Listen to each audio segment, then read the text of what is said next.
from up above, and may your friendship grow through the years. Together you will live the good times and the tears. That's just how beautiful your day is.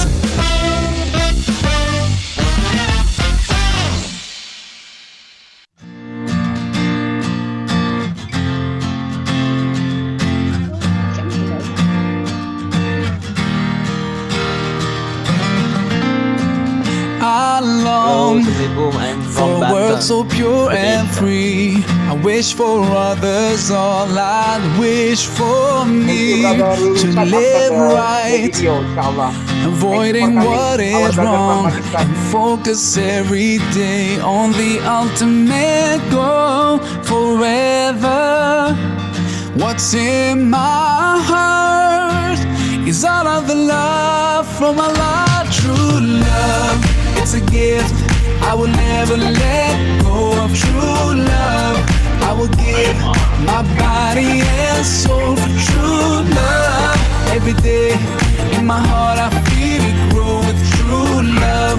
Oh, oh, true love, love, love, yeah. Each day I'll extend my hand, give my all and do whatever I can for a good life of joy and happiness. Everything I do, I start in His name forever. What's in my heart is all of the love from Allah, true love. It's a gift, I will never let go of true love. I will give my body and soul for true love. Every day in my heart I feel it grow with true love. Oh, oh, true love, love, love, yeah. Now raise your hands and let's be thankful to Allah, true love. Let's forgive each other with all our hearts, true love. I never knew. Kami kesal. Betul Mas. Ya itu menghambat kami ya. Duit fungsional tahu berapa? 375 ya. Kalau kami lah fungsional. Please mute your microphone if you don't mind. Tolong dimatikan mikrofonnya. Tiap bulan gaji kami nambah. Kali 40. 40 orang. 40. 37 dan yang 3 kan perpus. Kali 37. Iya.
and surrounded by neighboring countries such as Malaysia,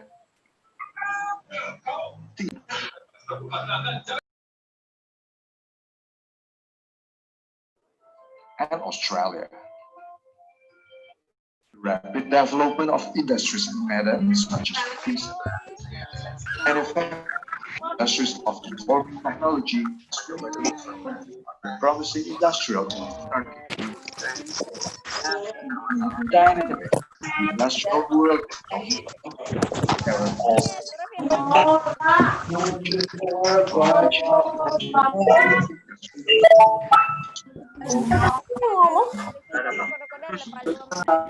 and human resources as well Bisa, ini kan Indonesia Mel. as economics.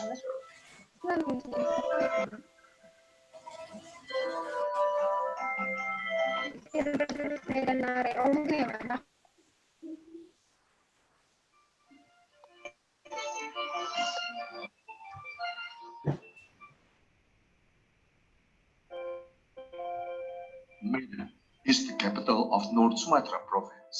Medan is the with the third largest population, which consists of various cultures, ethnic groups, religions, and languages living in harmony and humanness. Medan is the city with a strategic position adjacent and surrounded by neighboring countries such as Malaysia, Singapore, Thailand, and Australia. The rapid development of industries in Medan, such as plantations, manufacturing, and industries of information technology, has made Medan become a very promising industrial investment target. In line with the dynamics, the industrial world has now encountered a new era called the Fourth Industrial Revolution. The implementation of the fourth generation industry definitely must be followed by the formation of innovative, personable, and independent human resources, as well as a healthy and sustainable ecosystem to be effective and able to run the whole economic sector.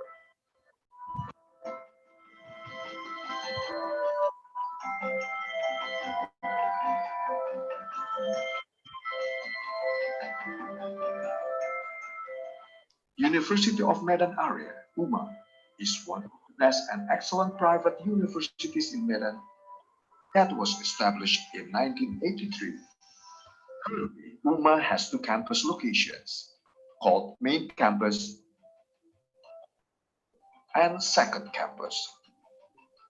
UMA has 7 faculties with 16 undergraduate study programs, namely the Faculty of Engineering, the Faculty of Agriculture, the Faculty of Economics and Business, the Faculty of Law, the Faculty of Social and Political Sciences, Faculty of Psychology, the Faculty of Science and Technology, and 4 master's study programs. UMA is committed to participating in environmental sustainability by carrying out the concept of providing green open space and planting various types of trees and flowers in every corner of the campus, as well as a variety of heterogeneous plants, rare plants, annual plants, the forest park of the campus, also known as Tahura, which is also awarded as the best campus conservation forest by the Ministry of Environment and Forestry of the Republic of Indonesia. The concept of a static campus is the continuing commitment of UMA to create a healthy, clean, and energy-efficient campus climate. In 2018, UMA achieved Green Metric World University Rankings, discovered the world's top greenest universities, ranked 29 in Indonesia and ranked 505 in the world. UMA also got the achievement recognition from various bodies, such as the grade of B for the institutional accreditation and the grade of A some of its study programs from National Accreditation for Higher Education, also known as BANPITI, eradicate of #1 best private university in Sumatra from youth ranking of World University and also from Youth World University rankings from 2017 to 2018.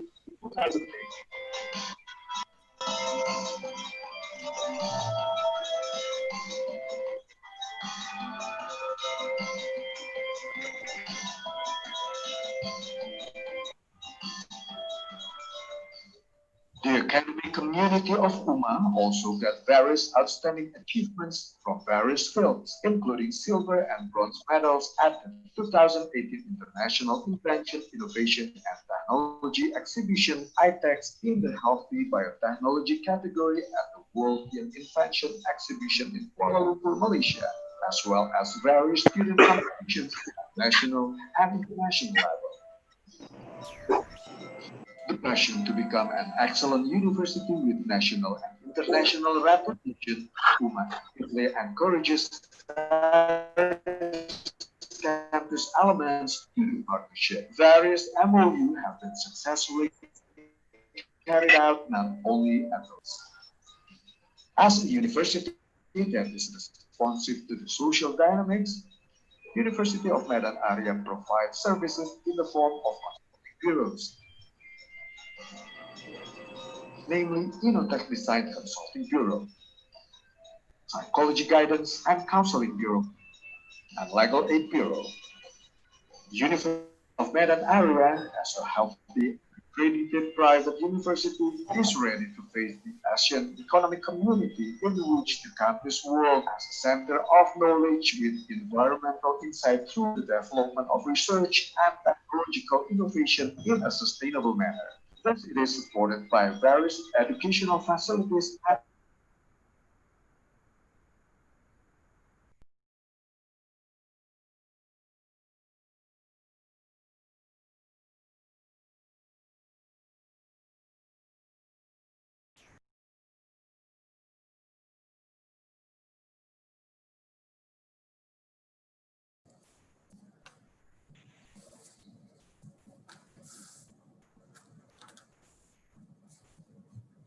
Tolong semuanya di unmute ya ininya.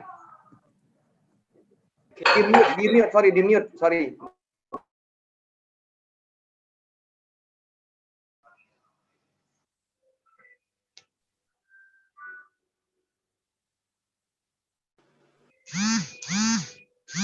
Hey, Assalamu alaikum warahmatullahi wabarakatuh. Bismillah ar-Rahman ar-Rahim. Waalaikumsalam. My name is Syed Farook. It's a pleasure to host this. I would appreciate if all of those who are not speaking at this time to please mute your session so that we can actually have the speakers speak during this time. First and foremost, I would like to thank you all. I understand there are several hundred more in the waiting room. There's more than 300, and we are blessed to have this company for this very exciting session that I'm delighted to moderate with this wonderful and eclectic group of speakers. Our session will delve into the fundamental challenges of the current financial system, which we have seen go to its peak to an unprecedented level, and try to find ways within this system or without it to create a more inclusive financial system that serves humans. Of course, there's going to be a discussion of the baseline of this, but the focus of the session is really thinking about how we can inspire this session and finding solutions. Without further ado, what I'd love to do is start with the Quran recital first, and then we will proceed to the session's speakers. Please unmute yourself. Thank you.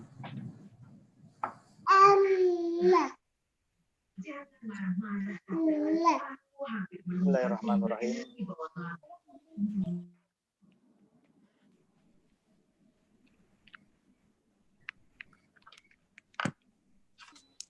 Assalamualaikum Assalamualaikum warahmatullahi wabarakatuh. Warahmatullahi wabarakatuh. A'udzu billahi minasy syaithanir rajim.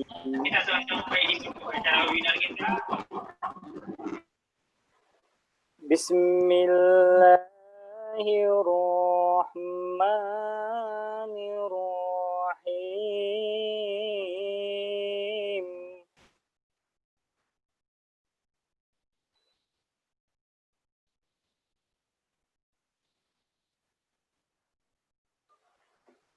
Ya ayyuhalladzina amanu ista'inu bis-sabri was-salah.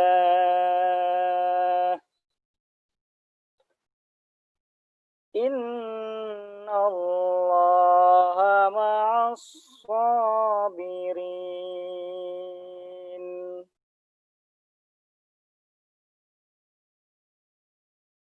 ولا تقولوا لمن يقتل في سبيل الله أموات بل أحياء ولكن لا تشعرون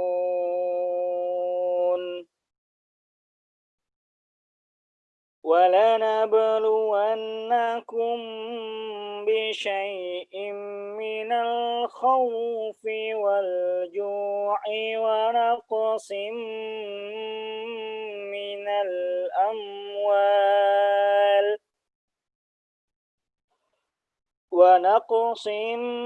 من الأموال والأنفس والثمرات وبشر الصابرين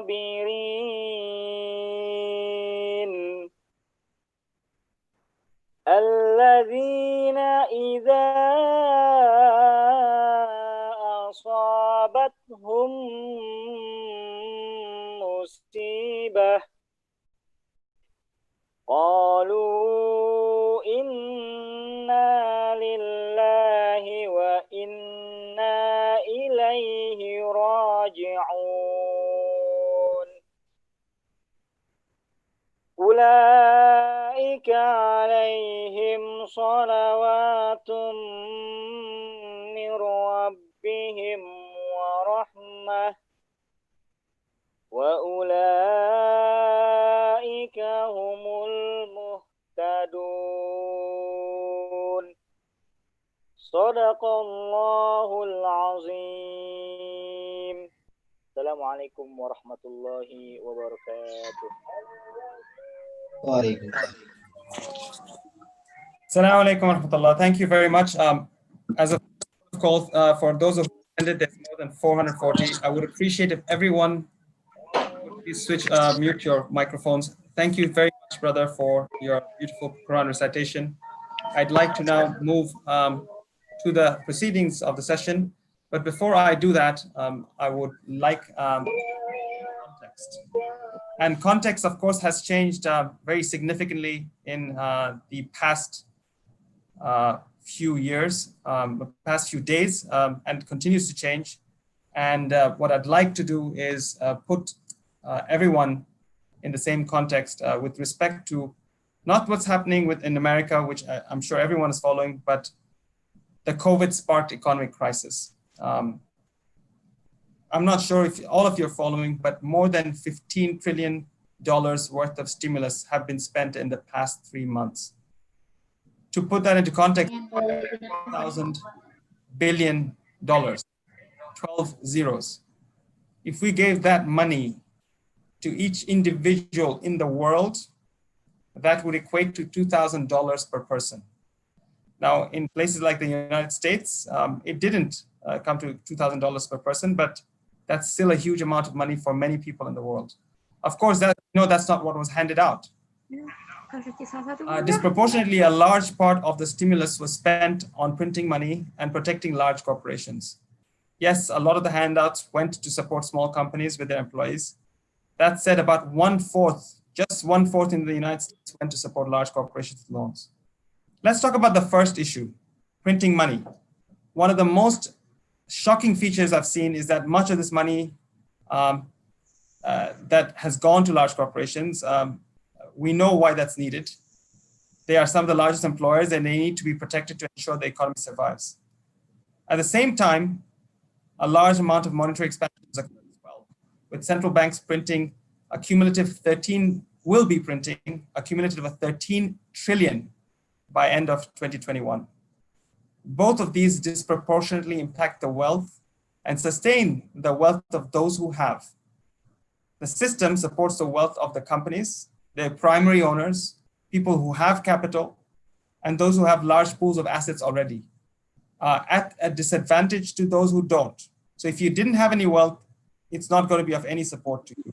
And it's going to further increase the income disparities between the rest of the world.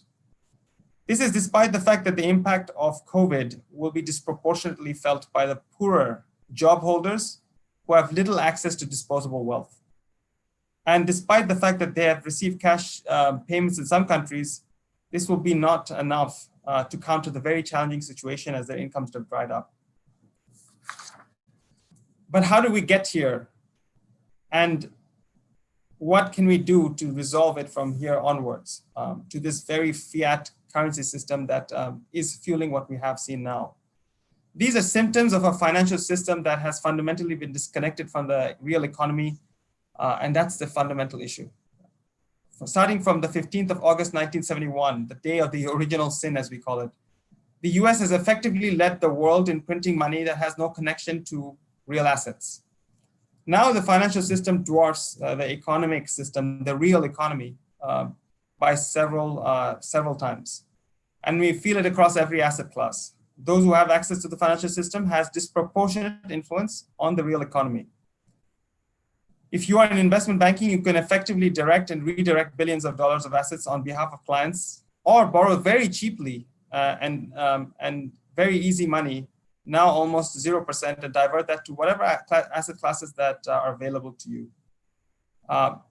And at a whole lot more than what you expected. Of course, our banking systems have perpetuated us investing most of the money into sovereigns or governments, and then potentially high quality corporates and their bonds. Again, forcing us to focus all our firepower on large organizations who already have, at the risk of not distributing the wealth further. On the other side of the risk spectrum, even if you are a venture capitalist, you are forced to fund the biggest and the largest and keep on piling more money on losers, as long as the blitzscaling game is strong. So as long as you can grow, you're going to get a lot more money. This is a fundamental issue with the financial system, and it by its current design is forcing an even deeper concentration of wealth to those who have access to and control the financial system. So what's our objective? Our objective as a start is to really discuss these challenges in the existing system. But our fundamental goal of this session is not to poke holes in the current system, which I'm sure a lot of us know, but to find ways within the constraints that we have, but potentially also without, to rewire this financial system. Is it possible? And if it's not possible, what can you do within? So starting with the macro, what we'd love to explore is what can countries like Indonesia, a giant behemoth, which will power the future global economy, like many parts of the developing world, what can they do to deploy funding to the real economy within the constraints of the conventional financial rules-based system that they are subject to? In the micro level, what can we do and develop, and what kind of financial tools can we develop that can more effectively deploy capital to businesses and entrepreneurs that have a disproportionate value to high growth employment generating businesses? Our goal is very clear: to find solutions to the broken financial system. Perhaps we won't find exact answers, but at least point the way or to the direction and where we can find those answers. We're blessed to have an excellent panel of speakers that will tackle and provide context and expertise to each part of these elements of the financial system. I'd first like to introduce Sean Cleary, who is a very most articulate global macro strategist with an almost understanding of history that I've come across. Nida Raza is our second speaker, who is a seasoned investment banker who's raised billions of dollars. Last count, I believe, around the tens of billions, from JP Morgan to Key Bank to the Islamic Corporation for the Development of the Private Sector. Ihsan Jawad, another colleague and longtime friend, is an entrepreneur turned venture capitalist who I first came across when we acquired his company at Thomson Reuters, which was called Zawiya, which was one of the first venture deals in the Middle East and Africa region. He's gone on to found many more companies and invest hundreds of millions since then. Then we have Mishal Kanoo, who is one of the most outspoken corporate conglomerates in the region, with the Kanoo Group, owning slices of everything from insurance. And finally, we have Jamil Abbas, head of Islamic inclusive finance at the Committee National Sharia Islamic Economy, and an expert in Islamic finance who can also give us perspective on how Islamic microfinance and or social finance can address and connect to the real economy and fund the development of hundreds of millions of small business owners. But without further ado, and for the most important piece of this session, I would like to thank and acknowledge the organizers, National Committee for Islamic Economy and Finance, the Republic of Indonesia, the Indonesian Association of Islamic Economists, the Medan Area University, and the Responsible Finance and Investment Foundation for organizing this session. And as a first port of call, I would like to introduce and invite Dr. Ahmad Juwaini to provide opening remarks for the session. Dr. Ahmad is the Director of Inclusive Finance, Social Finance, and Islamic Microfinance at the National Committee for Islamic Economy and Finance. He has a credible expertise, very credible, gained over several decades of leading in these spaces, first with Dompet Duafa Foundation, which many of you probably know of, and then the World Zakah Forum. So without further ado, I would like to invite Dr. Ahmad to provide his opening remarks and speech. Bismillahirrahmanirrahim. The Honorable Board of Directors of National Committee for Islamic Economy and Finance, especially to Mr. Sultan Emir Hidayat, the representative of the Indonesia Association of Islamic Economists in Indonesia, Ikatan Ahli Ekonomi Indonesia, the representative of University of Medan Area, the representative of Responsible Finance and Investment Foundation as the partner host of this webinar. Distinguished speakers, Mr. Mishal Kanoo, the chairman of the Kanoo Group UAE and Oman, Mr. Ihsan Jawad, partner of Saudi Technology Ventures, Mrs. Nida Raza, head of Capital Market, John Slang Lesal, Mr. Jamil Abbas, my colleague, head of Islamic Inclusive Finance at KNEKS, Mr. Cleary, Chairman of Strategic Concept, and also the moderator today, Mr.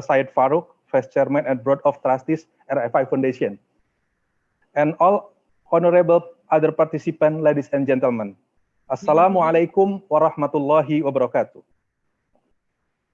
First of all, let us praise and thanks to Allah Subhanahu wa Ta'ala, the God Almighty, for His mercy and grace, so that we may gather here at this important event, despite it should be done remotely. It also would like to extend my appreciation to all parties who are organizing this international webinar series. It is my honor to be here to open and greet all the participants. Ladies and gentlemen, today, we humanity all around the world are still facing a very emergency situation, a COVID-19 pandemic. As we all know, this pandemic has brought many negative impacts to many aspects of human life. By today, the fatality number created by this disastrous virus has become more than 370,000 worldwide from more than 6 million confirmed cases worldwide. This pandemic not only creating a health crisis, but also a multidimensional crisis striking all sectors of human life, from politics, education, religious life, to the hardest hit one, also social and economy. For the latter, it is then being one of the reasons why today, in this moment, we gather to have a discussion on the topic rewiring finance for serving the real economy. Can COVID open the door to a new human-centric economy? Ladies and gentlemen, the pandemic was affecting the economy due to the effort of handling the pandemic itself. In order to reduce and stop the spread of this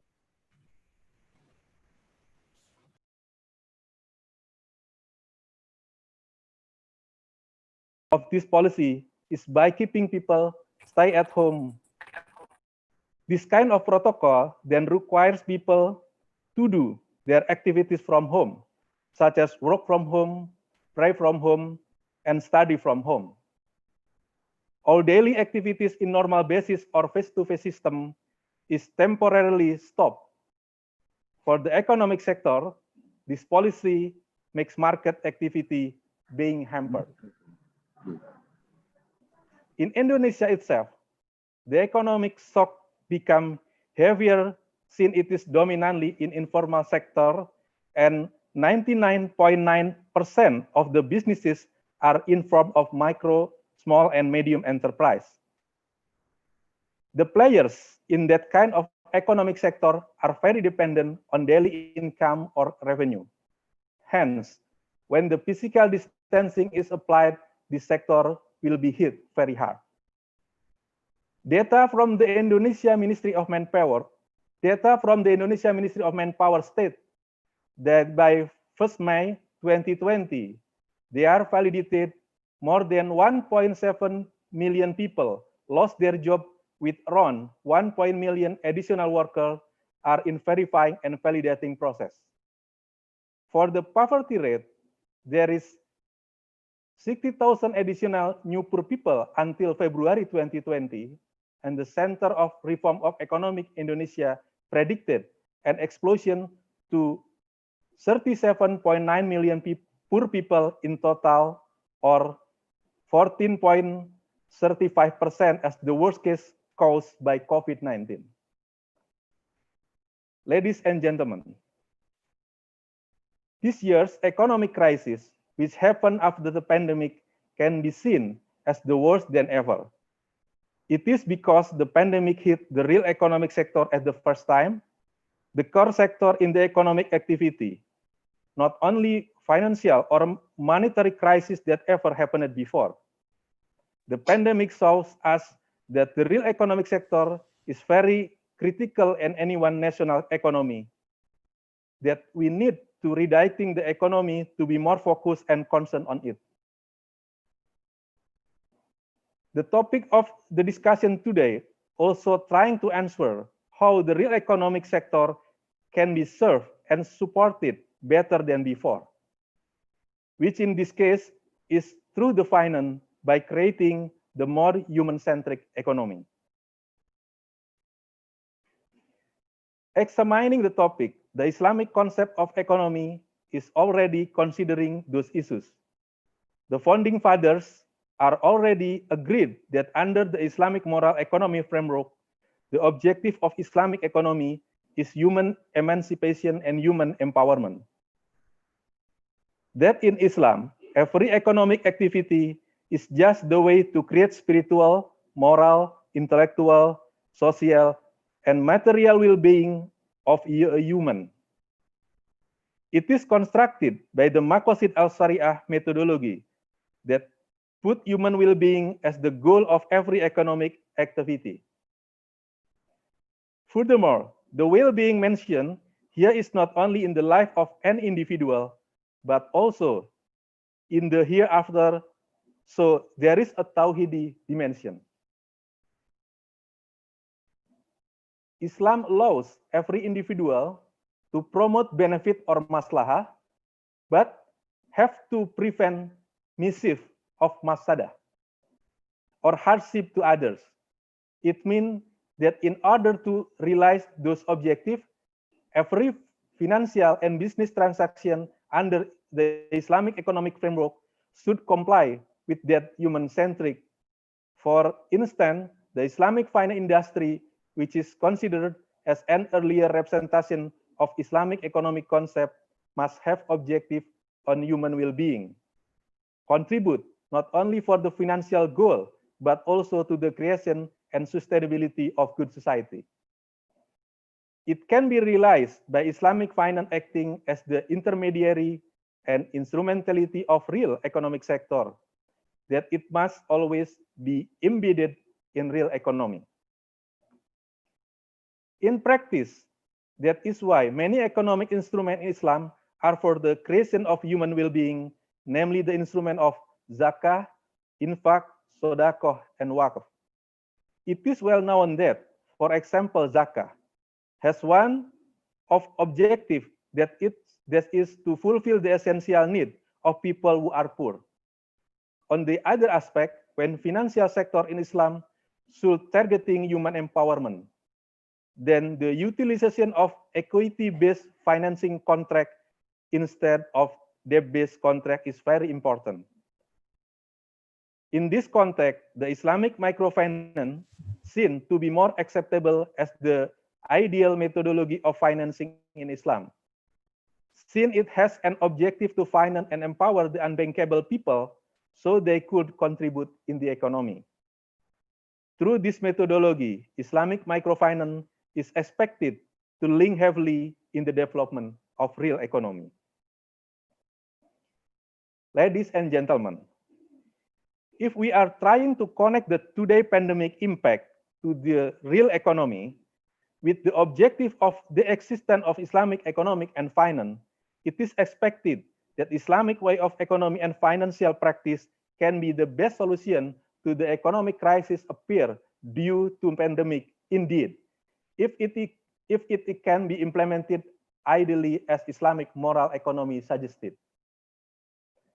The lockdown and physical distancing policy that employed by the government that make us limit our normal daily activities as an effort to stop the virus spread has reminded us all that our necessity as a human being are extremely simple.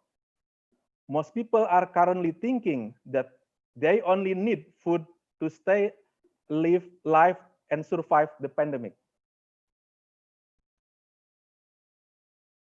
Connecting it to the Islamic economy and finance, the utilization of Islamic social fund, such as zakah, infak, and sodakoh, can be optimized to fulfill the essential goods needed by the affected communities while physical or social distancing is applied. In advanced manner, the Islamic social funds can also be used to finance the affected entrepreneurs. Ladies and gentlemen, all of those explanations are only small example proving that Islamic way of economy and finance could be a better solution in dealing with the economic impact of current COVID-19 pandemic.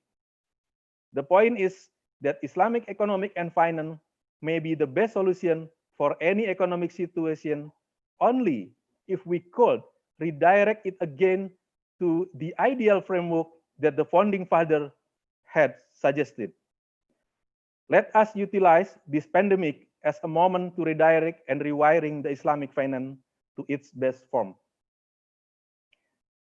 Together, we hope this international webinar can be fruitful discussion for all of us, produce lots of ideas and solutions. I encourage and welcome all distinguished speakers and participants to share your views and knowledge. Thus, in the future, the development of economy could always consider the touch of humanity, having more concern to the strengthening of real economic development as well as its human welfare. Finally, before I end my remarks, let us do not forget to always asking Allah Subhanahu wa Ta'ala to end this pandemic very soon, and the improvement process of all aspect human life around the world can imminent. Thank you very much. Wassalamualaikum warahmatullahi wabarakatuh. Waalaikumsalam warahmatullahi wabarakatuh.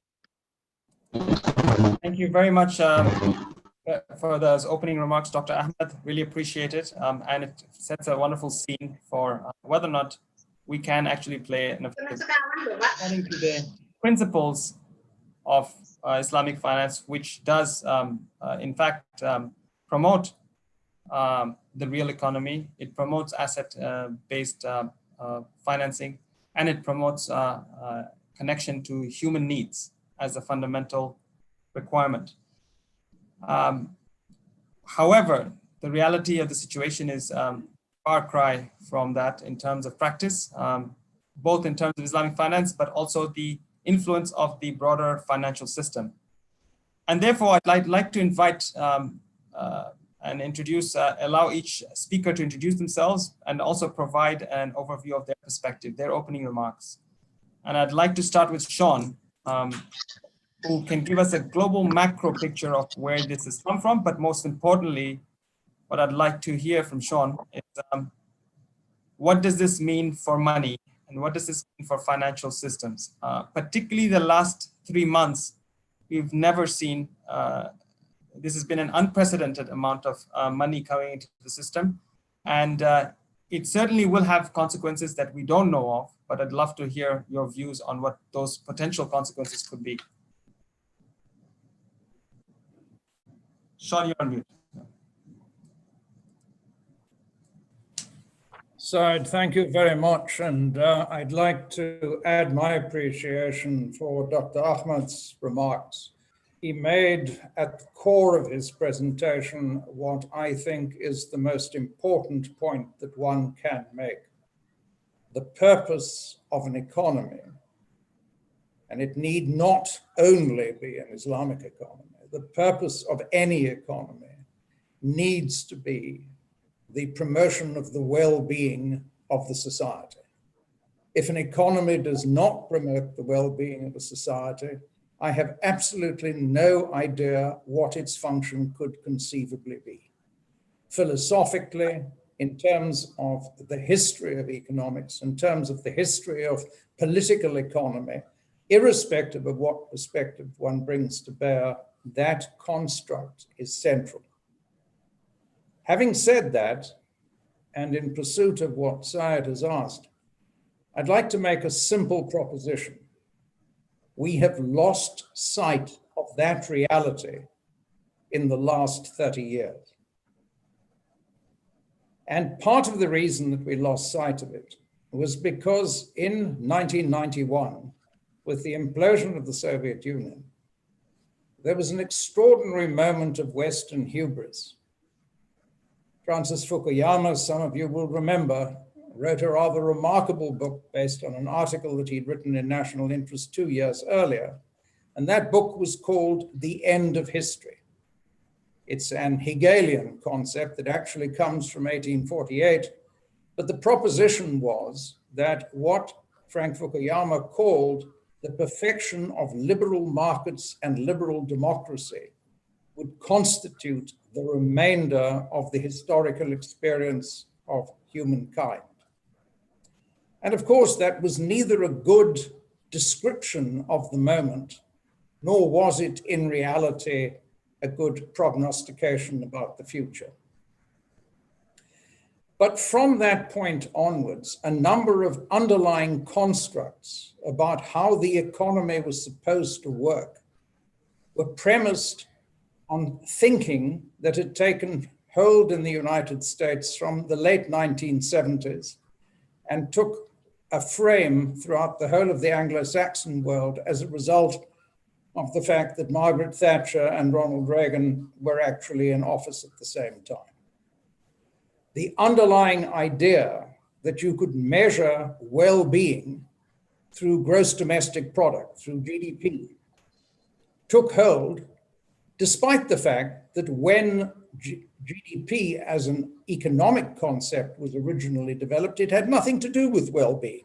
It is simply C plus I plus G plus X minus M. It is the sum of consumption expenditure, investment, government expenditure, and the net of exports and imports in respect of each country. It doesn't purport to manage well-being. It doesn't purport to measure well-being. It is simply an algebraic equation.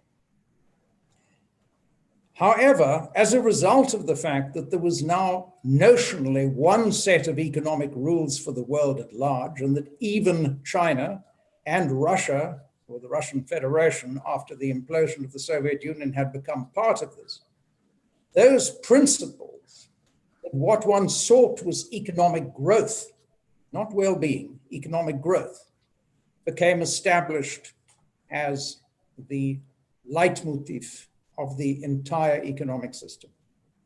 One of the consequences of that was the Asian financial crisis of 1997, followed almost immediately by the emerging markets crisis of 1998. The reason for those crises was because everyone was trying to do the same thing in terms of the pursuit of growth. And as a consequence of that, more and more liquidity had to be pumped into the system in order to enable this search for growth. After the Asian financial crisis, money flooded back in what was described as a flight to safety, back into the major capital markets, New York, London, and to a limited degree, Zurich and Frankfurt and Paris. Money flooded back. We had meanwhile created internet-based systems which speeded up the pace at which money flowed through the system. Those of you who did any monetary economics when you were at university will remember that volume times velocity equals money supply. And under those circumstances, we had a huge flood of new money, and that gave us the dot-com boom. Of course, the dot-com boom had too much money chasing too few investment opportunities. So we had to pretend that there were new rules of the new economy that didn't actually require turnover, didn't actually require profitability, because anything with the word .com in it automatically operated according to a different set of rules. Then we had 9/11.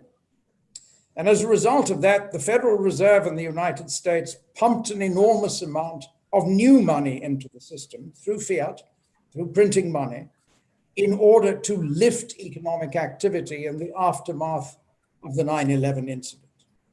Driving down interest rates in this fashion, eliminating capital controls in terms of the movement of financial capital around the world, automatically created a much larger market for money.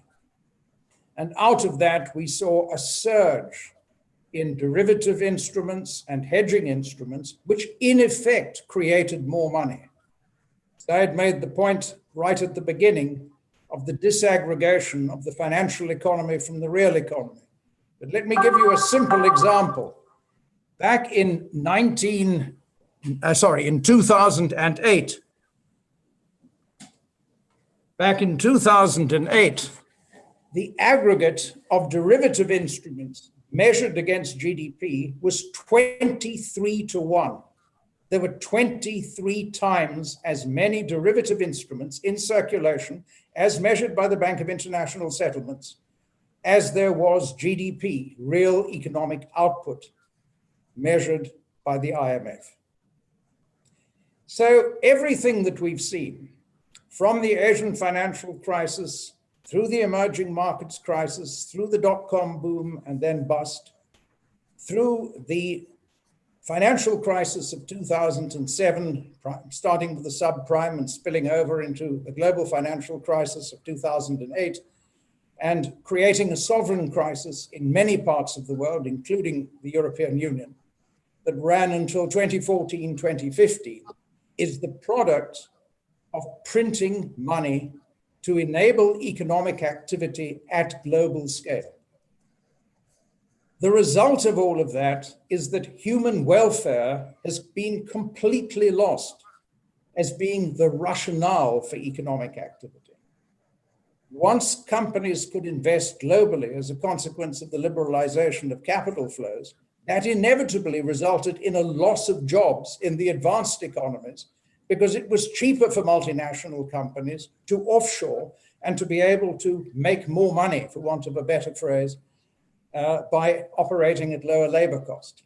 They were also able to engage in large-scale tax arbitrage because as they were no longer based within established tax systems, they could distribute their economic activities across multiple systems and make themselves taxable for revenues that they were not generating in tax havens, but make themselves taxable in tax havens.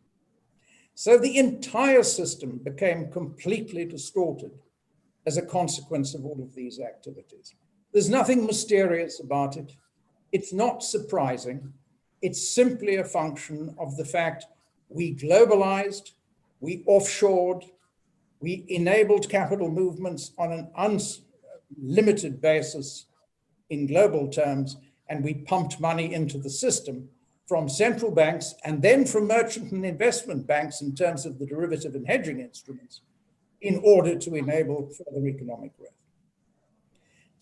The fascinating thing about all of this is that the banks themselves were able to make money out of the money. There was no engagement with the real economy in terms of an enormous amount of the profitability of financial institutions in the period that I'm describing. But self-evidently, when you blow up a balloon, it eventually bursts. It burst in 97, 98. It burst in 2000 with the dot-com crash. It burst in 2007, 2008 with the financial crisis. And it burst again with what we are now experiencing in respect to the COVID shock. I'm going to close with just one simple thought. Before the COVID crisis broke, and Syed knows this well because he looked at the language of the document at the time. In October 2019, for a report that I had to do at that point, I'd written the following. 6 years after the end of the global recession in 2014, the global economy will see growth of only 3% in 2019, the lowest since 2008, 2009.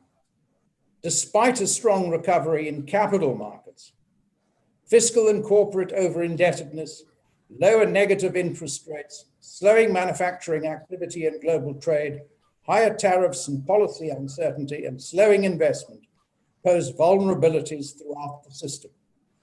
A highly disruptive global recession will follow in a few years. That was before COVID. It was already clear that the system was standing on extremely flimsy pillars. COVID has simply exacerbated and accelerated what was going to happen anyway. But unfortunately, we have to respond to that now in exactly the way that we've been responding to these problems for the past 30 years. We're pumping gigantic amounts of additional liquidity into the system, and we're not taking the necessary steps to ensure underlying solvency for the purpose of improving human well-being. That is the challenge of today. If we do not use this crisis to restructure our economic systems in ways that realign that purpose of improving well-being with economic activity, if we do not build a new system premised on equity, fairness, justice, human security, and sustainability, our children and grandchildren will curse the day we were born. Thank you very much. Thank you very much, Sean, as always, for your encyclopedic insight and analysis of the current situation, and it was very valuable. I have a question for you that's following on. One of the things that we benefit from your insight is the fact that you repeated, you've told us about the repeat of history, that we've seen this before, seen it several times before, and particularly this one stinks quite like what happened with the dot-com bubble, but even before that, several times more. But I believe the only thing is the magnitude of the amount of money that's been printed, that's been distinctly larger than ever before. If you were to look back and say, well, okay, well, the world moved on from that. The world enjoyed several years of economic growth after those recessions. And if I were to say, look at it from the perspective of the central bankers and decision makers, that, well, ultimately the well-being, a rising tide lifts all boats, and the well-being of humanity was therefore also improved generally. Yes, it may have been more polarized, but it improved. Do you believe that staving off this economic recession by printing all of this money will lead to the same outcomes, or will there be more drastic consequences for the economy that we have not seen before? Because ultimately, people can say that, well, we've seen this before and it's happened, and we've printed money and things went back to normal. Yes, a lot more people have gotten richer. Some people who had a lot of wealth can issue money and, borrow money and get a lot more richer. But generally, things have been normal. People could argue that, right? Well, let's take the two bits of that argument. The first bit is, why do we keep on doing the same thing, and will it be different this time round? We keep on doing the same thing because the way in which humans function in large groups, you can call them communities, societies, states, nations, whatever you choose, the way humans behave is by applying familiar rules. We operate within existing paradigms. The paradigms change over long periods of time. But while a particular paradigm, while a particular way of approaching a challenge is universally applied or applied within a particular society, then people play by those rules. If you're playing chess, you don't apply the rules of baseball. If you're playing dominoes, you don't apply the rules of cricket. So we have done what we've done because that's what we knew how to do. That's what the paradigm suggested you needed to do. The consequence, however, was very clear. There was never enough fiscal surplus, real money in the system available to governments to be able to take any of the economies that suffered tremendous damage back to health. So money had to be printed for that purpose. Initially, it was perfectly classic interest rate policy. Subsequently, it became known as unconventional monetary policy, quantitative easing, a whole series of terms which are not in any textbook even today, had to be developed in order to explain why printing money on extraordinary scales seemed to be a good idea. Some of you may remember that about 3 years ago, Larry Summers, who had been a Treasury Secretary and had been at Goldman Sachs before that and subsequently at Harvard, Larry produced a concept which he called stagflation, the idea that we might have a situation where low growth, despite extremely easy money, despite extremely low interest rates, low growth and even lower growth of productivity might be the future of the world. It's a perfect example of the disaggregation, the dislocation of the financial economy from the real economy. Now we are about to try and do it at even larger scale. It can't work. It hasn't worked at any point since 2007.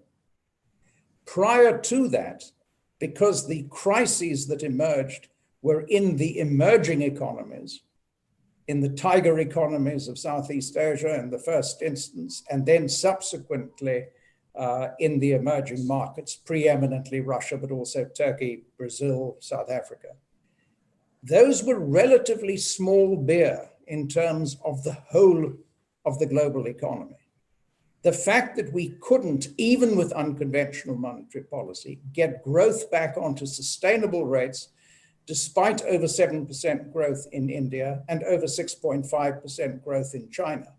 We couldn't get global growth back onto acceptable rates, shows the level of disconnect between the financial and the real economies. You have to make money that you make available to the economy work through production, work through employment, work through economic advancement and opportunity.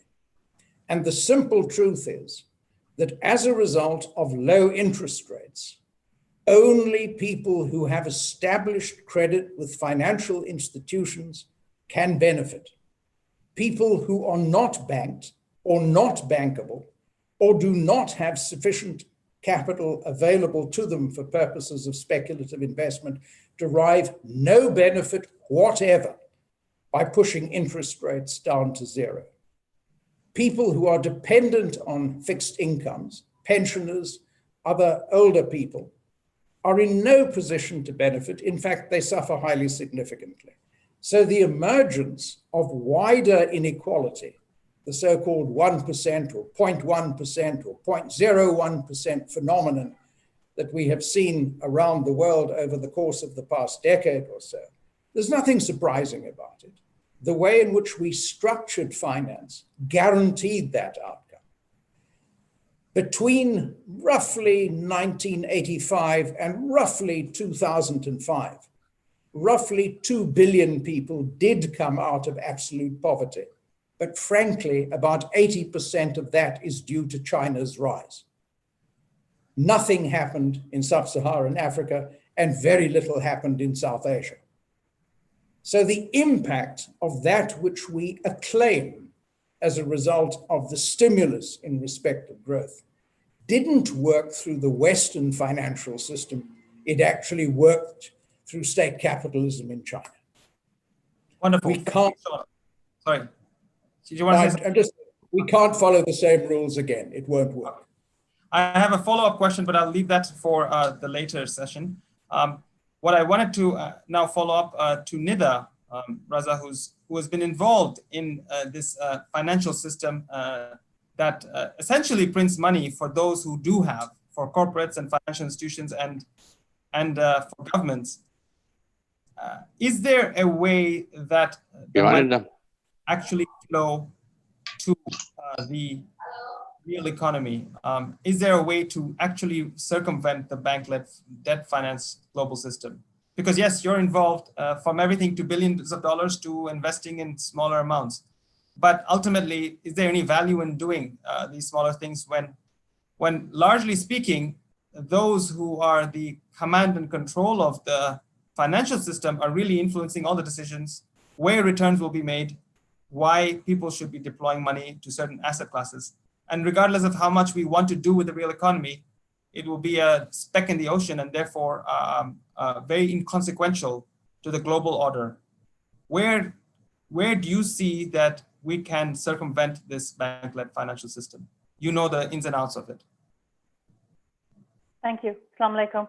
And thank you again to everybody, and good morning and good afternoon for wherever you are. Thank you for that question, Said.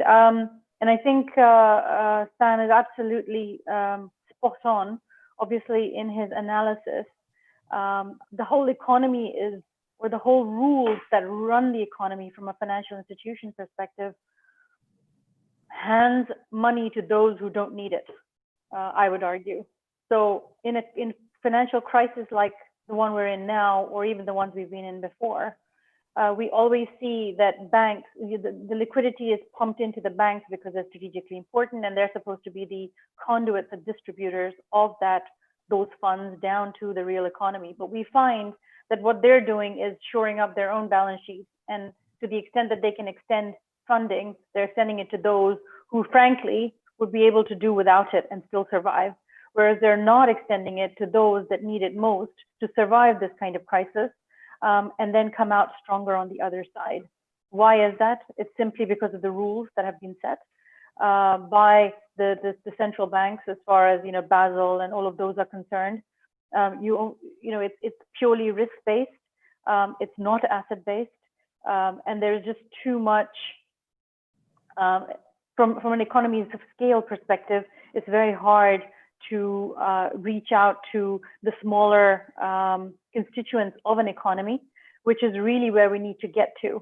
And my response to that would be that funding should not be going through banks. Some should be going through banks for supporting the domestically or strategically important banks. But equally, a larger amount of funds should be going to non-banking financial institutions and other stakeholders in an economy to get it directly through to medium-sized and smaller medium-sized enterprises through the development of partners in the stakeholders in the economy. So for example, through the utility providers or the telecom providers, to be able to get down to the very grassroots of each of the economies. Awesome, thank you, Nida. And that does give us some context of what's happening and where the silver lining in this, which is the role and the value of alternative financial mechanisms, particularly those that can actually get to the grassroots, as you said, the telecoms providers. And this is where we're seeing a lot of fintech playing a more important role. Ihsan, you've been in fintech in some context and also in investing in fintech, but also a list. Why don't you tell us what you think the perspectives is from what you've seen are the challenges of the existing system? No, I'm sure you've heard in the past few months, Chamat, and we were discussing this, just issued a few special purpose companies, billions of dollars raised from the financial markets for nothing. There's zero behind those companies, and he's going to decide what he wants to invest it in. This is the nature of the world when there's so much water, there's so much money flowing around, but the people who need it the most can't really benefit from it. Do you think, would you consider solutions that can work within the system that you're talking about of financial arbitrage?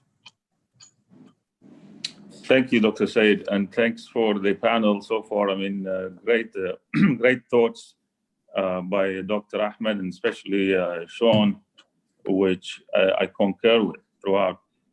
I do want us to, however, I do want us today to be brave enough and to name the real culprit in all of this, right?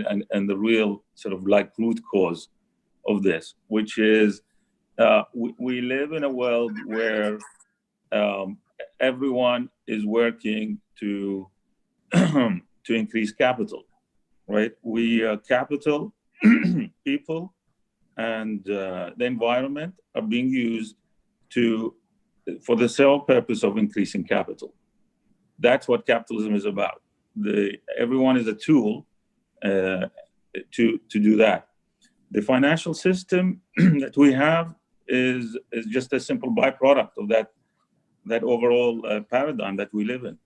The financial system is wired today to serve capital, not humans, right? So the financial system is wired such that that capital is compounding at higher and higher rates, and thereby allowing the ones with capital to grow wealthier in comparison to the ones without capital. So this is this is what I want to press. This is the point that ultimately I want to press, and I want ultimately us to come out and say that unless we actually address this issue about the holiness of capital, how much we've given importance to capital at the root of everything that we do, unless that is addressed, every other system, every other output there is, we will keep producing sort of wrong structures. So for me personally, you know, a few years ago, I decided to join venture capital and become involved in venture capital because I thought it was, relatively speaking, the most pure form of investment, the best way to actually, you know, build real economy, help actual companies to grow. So, because with it being debt free and totally equity based. Unfortunately, over the years, I came to discover that capitalism itself has managed, the bad side of capitalism, at least, if there is such a thing to say, has made its way through to VC. And in fact, you know, we've ended up at the same place whereby the fund managers are, you know, obviously with their North Star of maximizing IRRs, they end up investing in very few and select hyper growth companies that can give them the potential return that their investors are asking for. And in the cases where, you know, these investments are small and far in between, there are only few such companies that can actually produce such hyper growth. The majorities of companies and startups out there are very viable and very good, but they are starved of capital because they are not growing at hyper rates. So most of these fund managers have actually resorted to manufacturing this hyper growth. You know, by the sheer pumping of capital into some of these startups, they ended up with fictitious and synthetic growth in the hope of, you know, pumping up these companies and ballooning them and selling them off to make the returns. So effectively, even venture capital, which is a completely equity-based system, has ended up being tainted by the same drive, which is the increase of return on capital itself. So really, there's nowhere to go, right? You know, even if you don't use debt, it is this. You see this broken system is, you know, is everywhere, right? So today VC, unfortunately, is mostly a speculative asset class that is actually not serving neither the investor and definitely not serving most of the startups out there that are trying to build real companies. Thank you, Ihsan. And I'm going to follow up with a couple of questions around what you see are potential silver linings or ways to circumvent this and potentially utilize this existing system in better ways, perhaps, or in different forms of financial arbitrage. I'd like to move on to my friend Mishal Kanoo, who has been a part of the real economy for family, at least, if not, he's almost there, but for more than 100 years, and has built several institutions and corporations that have added value to the real economy.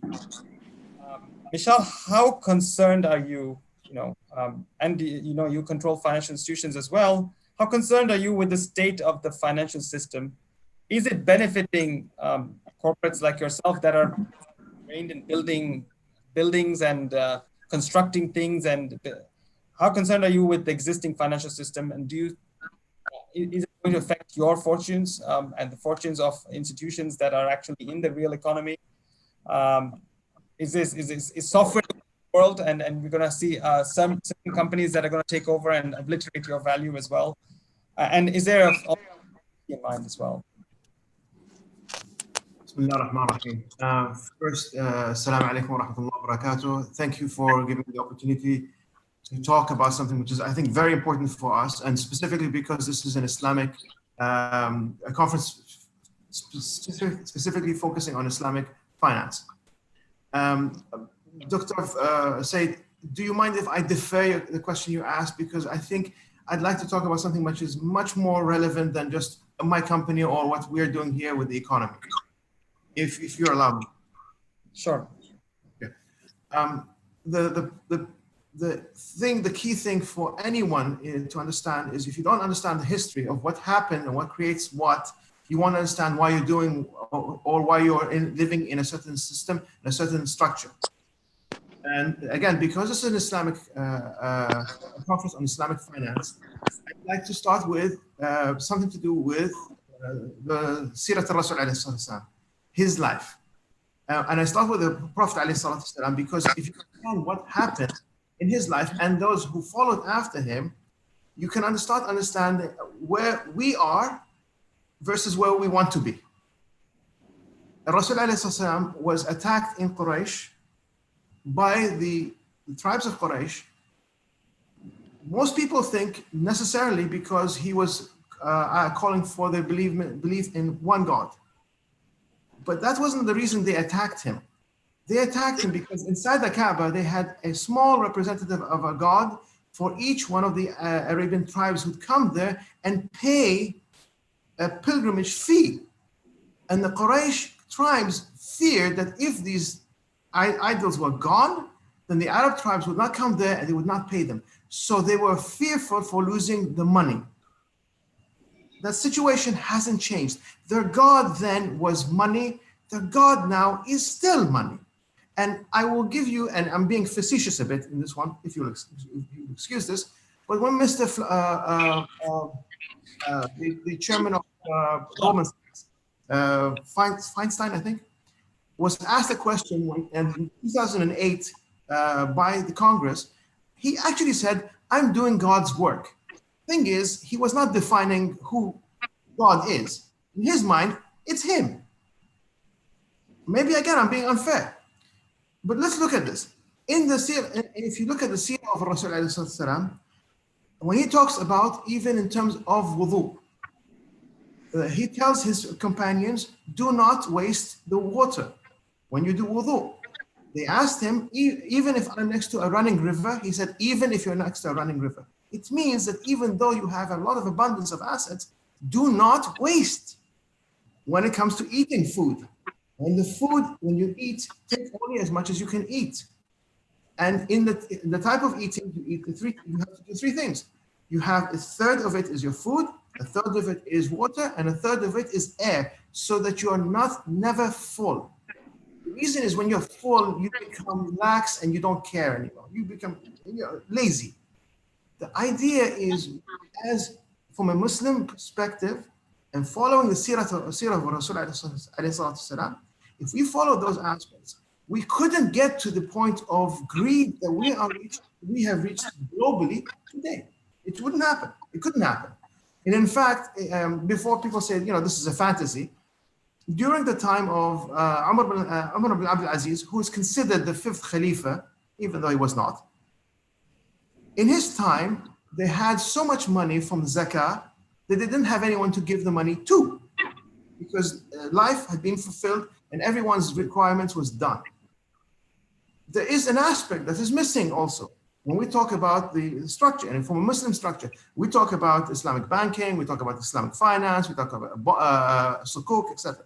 But what about the key thing that existed in the beginning of Islam, and after a while, it seemed to have died out, which is called Beit Mal al-Muslimin, which is the purpose of that one, is the zakah money goes in there, and then whoever is required, needs money is paid out to them, whether it is in trading, whether it's in saving a house, whether it's in marriage, all of these things which are societal requirements, those things have gone.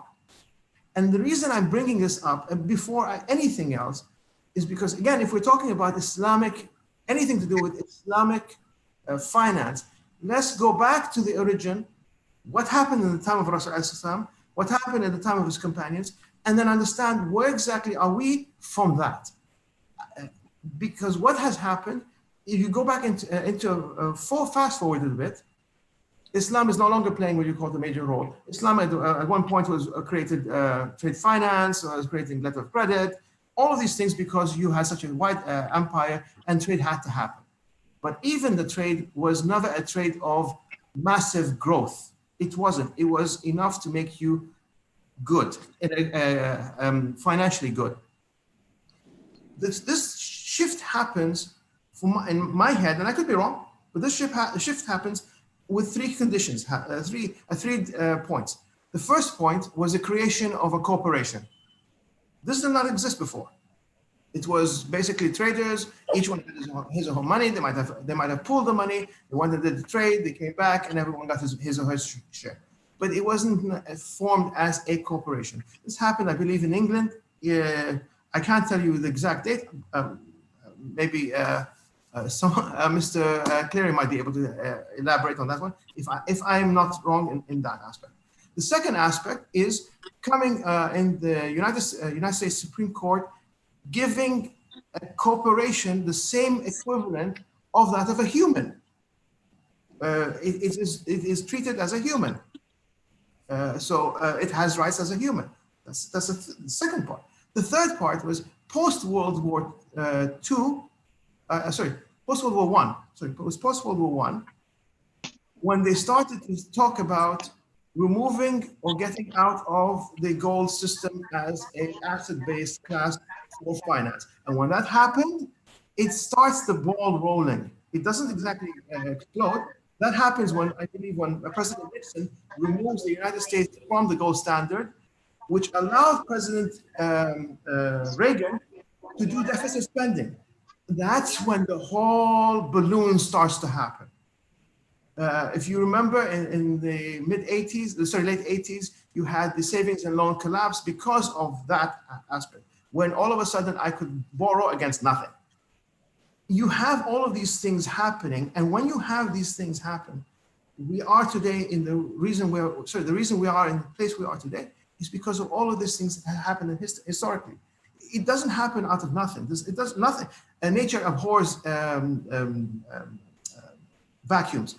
So nothing happened out of nothing. Something moved this along. Coming back to the question you asked me regarding the business, my family business.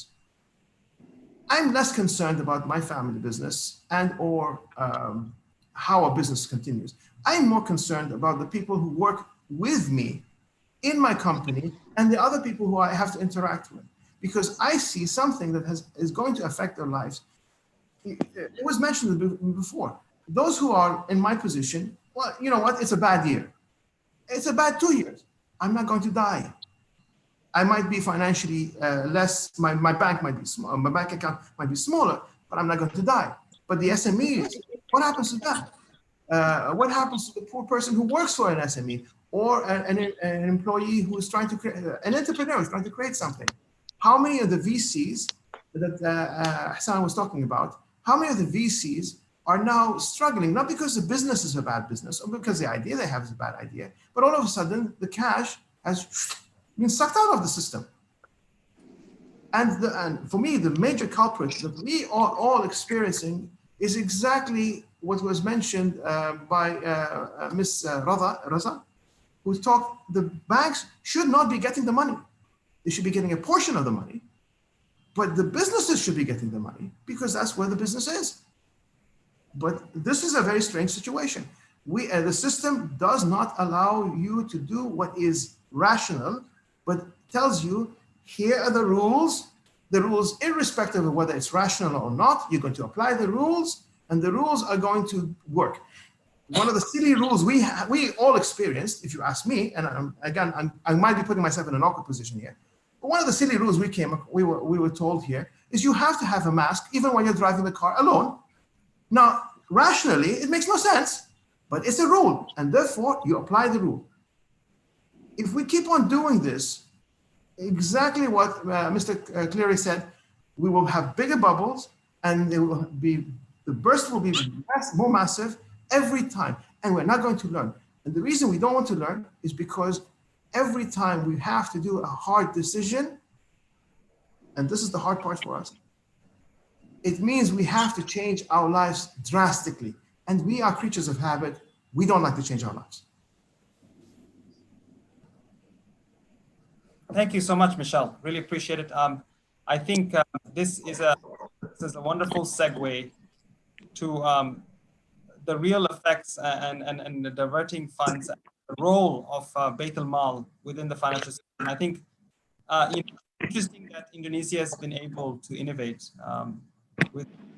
and I was very curious to learn about how they were able to create a new architecture, albeit very small, but that's very connected to the direct needs of the financial system and to the real economy and to the individuals who need it in that real economy.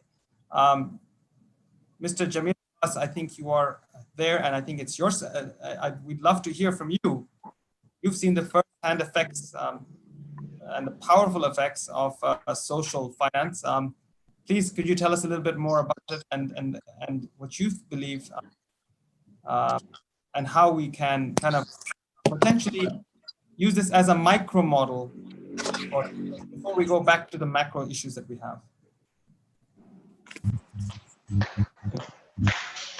Thank you, Dr. Said. Assalamualaikum warahmatullahi wabarakatuh. Can I check whether everybody can hear me clearly? Because I keep receiving warning messages from the network. So, so far so good, yeah? Yes. Yeah. Yeah, so I'm personally very grateful to be invited in this forum because from the title from the theme of the forum itself, I learned a lot. And within few minutes, when I listened to what the other speakers deliver the message, I think I start to see some important point to start to understand where we do wrong here. Actually, talking about real sectors, I think Indonesia is a very relevant country to be discussed because 85% of the population is really making a living from the real sectors. 85% of our population are making a living from being a micro and small medium enterprises. So that's where talking about real sector, we should see the experience of Indonesia. And then talking about micro, small, medium enterprises in Indonesia, we do have a type of Islamic microfinance model, which we have been doing for the last almost more than 25 years. So I strongly believe that financial product, financial service is just like a medicine. So there is no such thing as one medicine for all kind of sickness, or no such thing as one type of medicine for everybody on earth. So every one of us, I mean, every type of sickness need their own medicine. So if we do care, if we are talking about human-centric economy, I think we need, as mentioned by the other speakers, that we need to talk about every mankind on earth. So not just certain human being. Right now, I'm not saying that we don't do human-centric economy. We do, but we only care about one type of human in this planet, which is basically human, which is acting as the investors. But we have been forgetting about the other type of humans which are the customers of financial services, and also the real players of real sectors, the one that really try to make a single cent every day for just to make a living. So all these financial services are distracted towards just servicing the first type of human, which is the investors in this case. So that's why we are so focused on ROI, return on investment, but we don't really care about the impact or ROA, return on akhirat, or what is the return for the society. Yeah, Alhamdulillah, in Indonesia, since the last 25 years, we have been operating what we call BMT as one of the currently most famous Islamic microfinance model in the country, where I guess that is one of the model which really utilize all the whole khazanah or the whole knowledge of Islamic finance. So Islamic finance, unlike the other model, the capitalism finance, is we do pay adequate attention to both commercial finance and also social finance, especially in the countries where the countries which are dominated by micro and small business owners or small entrepreneurs. The bank is not designed to serve them. And that is the beauty of Islamic finance. I mean, this is something we inherited from Rasulullah since thousands of years ago. And even since thousands of years ago, like this knowledge has been relevant for us until now. I mean, it is like has been foreseen that even today in the year of 2020, we do need many types of akad, many types of model, many type of financial institution. And each financial institution actually need to be maintained in their own way. I mean, we need to keep them in their own natures. So that's why Islamic microfinance is playing an important role, because they are serving huge number of society, especially in a country like Indonesia, where we are a very big country from the size of the land and also highly population. Millions of the people there actually cannot be well served by the bank. It is not the mistake of the bank, because for me there's no such thing that any one entity can serve all segment of people in this world. That's why we need many type of financial institutions. So where the bank is not designed to serve them, the whole is filled by what we call microfinance. And fortunately, we also have Islamic microfinance in this case, which utilize commercial finance and also social finance, especially for the funds coming from zakat, infak, sadaqah, and wakaf. That's where we can provide the right medicine for the right people. I mean, they need microfinance services, not just ordinary financial services. But from what the other speaker have spoken, I see why lately the Islamic microfinance is becoming less impactful. That is because at the start, when they were small, they become the truly microfinance. I mean, with their own nature. But later, when they are getting bigger and then getting connected to the financial industries, I realize they're becoming less impactful because they are affected and they are driven by the larger financial institution. I mean, like the bank, capital market, and others. And that's where sorry to say, I might, maybe I'm not using the most appropriate words, but could be they are affected by the bad influence coming from those sectors. So they are dragged to be like the other larger financial institution, where in the past, initially, they are so focused on people. Even, I mean, in Bahasa, we say in the BMT communities, the Islamic microfinance model, there is a famous motto that fokus pada orang bukan pada uang, or focus on people, not on money. I mean, because those segment, micro and small entrepreneurs, the real players of the real sectors, they need higher attention. But lately, because of when they are bigger, they need more capital injection, which is coming from the banks and from capital markets and other financial institutions. They are forced to play with the game of those larger financial institutions. So like as mentioned before about maintaining some return on investment, and I guess the most irrelevant one lately is everybody is pushing microfinance to avoid higher risk. I mean, certainly talking about micro and SMEs, risk is there, and the risk must be managed in their own way. I mean, this is the different type of risk compared with the large corporation faced by capital market players or with a large bank. But these microfinance are forced to use the tools used by the banks and by financial institutions. So that's why lately even the microfinance, which have been doing well so far, which is still very impactful so far, but we see that the impact is getting less and less because they have been relying because of the connectivity with the larger financial institution. So I guess in order, so for me, when I mean going back to the topic of this discussion, we are talking about new human-centric economy. But for me, it's not really new, but it is a great reminder because we have been realizing about this human-centric economy. I mean, we did it in the past, especially during the time of Rasulullah thousands of years ago. But now we are strongly reminded to be back to the right path. We have been distracted so far. Yeah. So Yeah, so but in the case of Indonesia, we have we have more than 3,000 BMTs. It is still not too late for us to back to the right path. I mean to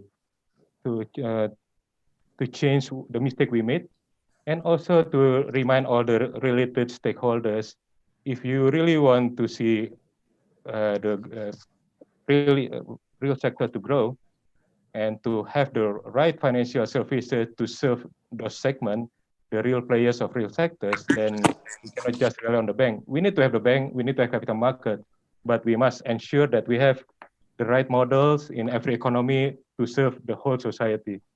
Yeah, maybe that's my starting point. Thank you very much, Mr. Jamil. I really appreciate your context. And of course, for those of you who do not understand or have no background in BMTs outside of Indonesia, BMT is the Bait Mal Tamwil. Baitul Mal wa Tamwil, or the House of Social and Business. And what's interesting about the Baitul Mal Tamwil was that it was formed out of the cooperatives law, and it allowed to flourish, I think, more than 3,000 institutions. And it's a very micro institution. And what was powerful about it is it combines funds from zakah, from and from commercial finance to provide funding that's relevant in every context. I really liked the example you gave to me yesterday, and I don't know if you can share it, about the hospital that was funded in that manner. I thought it was a very interesting way of combining all of those. Yes, yeah, thank you. But because of your statement, I just realized that there's one more important point about Indonesia's BMT, Baitul Mal wa Tamwil, or what is roughly translated as the House of Social and Business, is that it is founded and developed by the grassroots itself. So if we want to focus on the people, on the society, in some ways we must let and we must help and we must encourage the people to help themselves. But don't take over the whole job. I mean, the one who knows the solution for them for one society is themselves. And the beauty of BMT, it is founded by the locals, not by the national government, not by World Bank or by any international institution. So the people are coming up with their own solution, and then I mean they are the one who fully understand themselves. If we are letting the world to be controlled by several giant institutions, I don't think we can really deliver the best solution for each society, for each economy. And yeah, to respond about the example of hospitals, in Indonesia, we still need many more hospitals, especially in the smaller towns, in the villages. But BMT has been successfully in combining complete components of Islamic finance. All this in the other economy, usually we are so focused on commercial finance, but Islamic finance has taught us about the existence of social finance itself, zakat, infak, sedekah, wakaf. I mean, the BMT has been the right engine to mobilize social finance and commercial finance of the local area of the local economy. So they managed to complete a very big modern hospital in several towns in Indonesia, with under the motto of buy them for them and from them. So if we have the right financial institution in the local economy, actually the power, the resources is not only in the capital city. Everywhere in Indonesia or everywhere in the world, they have their own strength. But the problem is there is no engine, there's no institution which can wake those up, which can really mobilize the resources.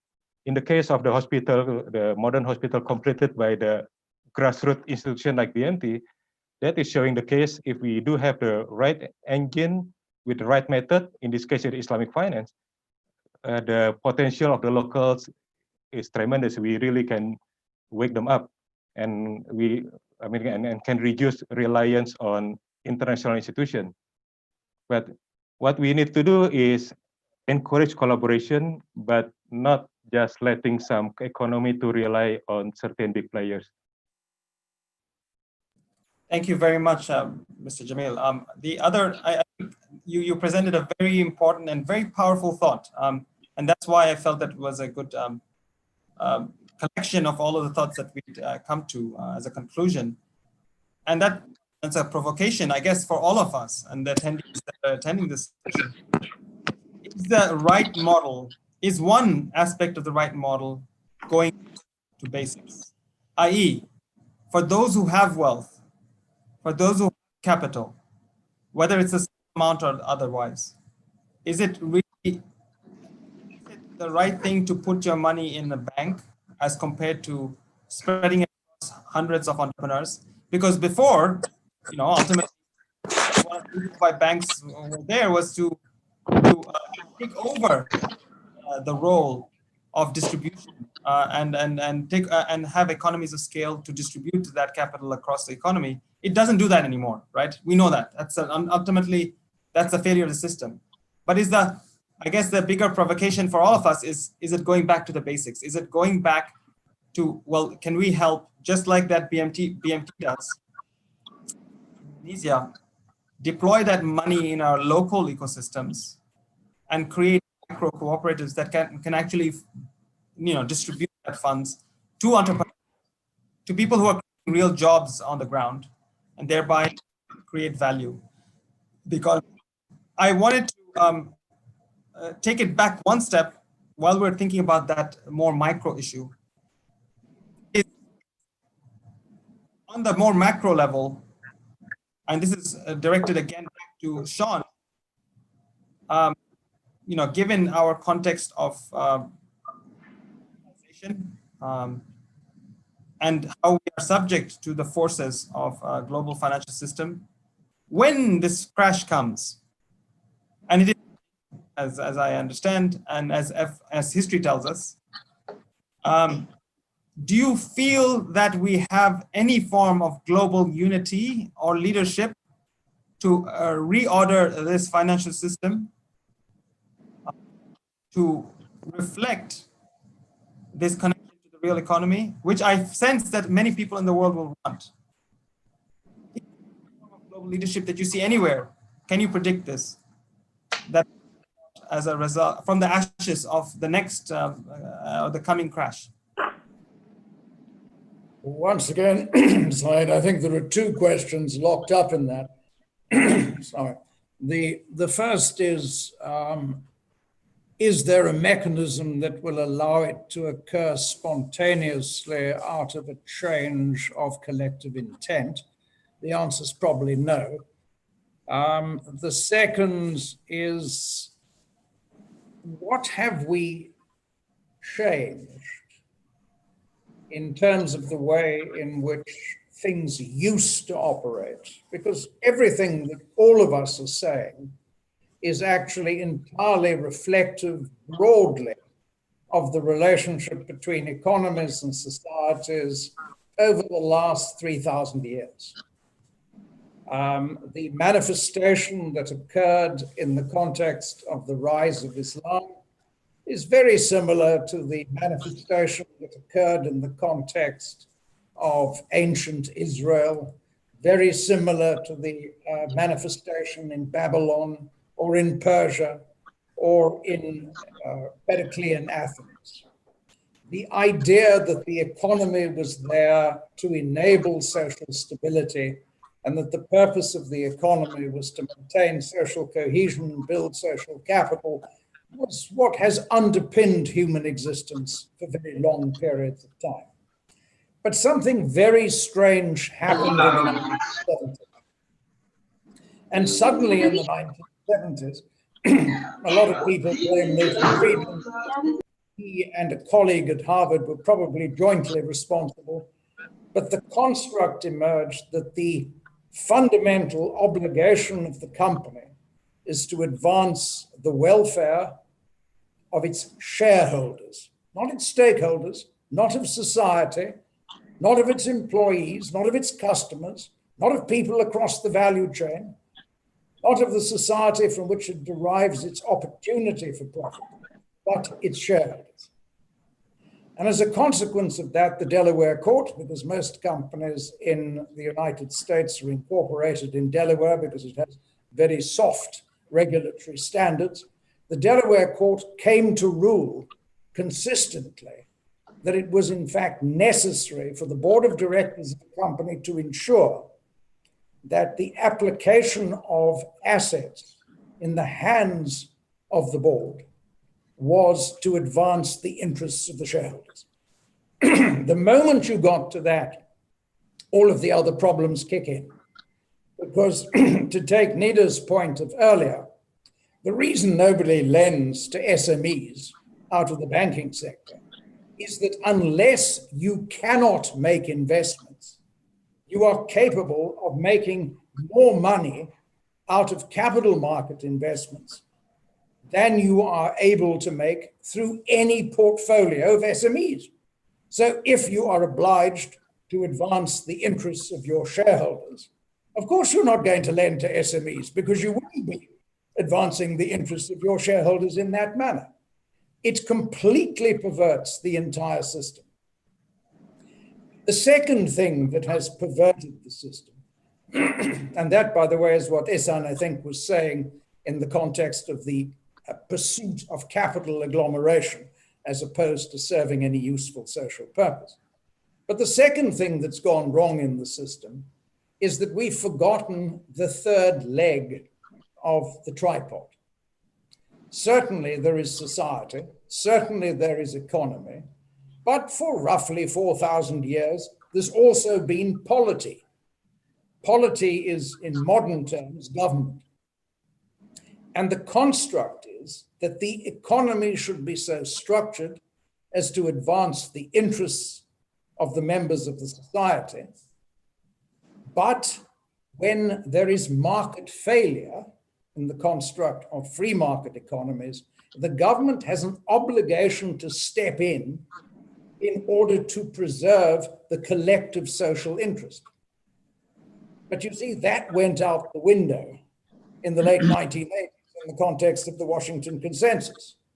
So the idea that governments should play a role in setting policy, in redistributing assets for the benefit of social cohesion and social capital, employing taxation policy and the delivery of public service became very unfashionable between about 1985 and something like 4 or 5 years ago.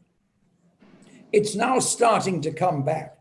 And you will find in the US Business Roundtable documents, you'll find in articulations of the B Group, you'll find in quite a number of Western spaces today. One of the leading academics in this area is a woman called Mariana Mazzucato. But you'll find people reverting to the construct of stakeholder capitalism. The idea that the social license of a company, that which permits it to operate, is the fact that it needs to serve a useful social purpose. People like Mishal and many others know that perfectly well. That's how they operate in the communities in which they function. If they didn't operate in that manner, they wouldn't have a social license to operate. But when you separate the legal personality of the company from the legal personalities of the shareholders, and that's what happens when you incorporate under company law, then you get the Delaware court rule, which is the argument that you have to pursue the interests of the shareholders alone. It's clearly not sustainable. I don't think there is anybody, even at the top of the largest companies in the world today, who believes that we can continue down that path into the future. But we have to get the balances back. Government has a role to play in the context of the German economic miracle after 1945, the Wirtschaftswunder. It was called the Soziale Marktwirtschaft, the social market economy. It was a market economy informed by social purpose. That construct, to the extent that we're going to maintain the basic pillars of the economic system that we have spread around the world since about 1992, 93, to the extent that we're going to retain those pillars, we have to get that balance back again. It is in the interest of all stakeholders, including society, and government has a material role to play in setting policies for social welfare, social cohesion, and social capital. So I guess in summary, yes, Sean, do you see the interests of these stakeholders, which we all know and acknowledge is going to increasingly become more apparent?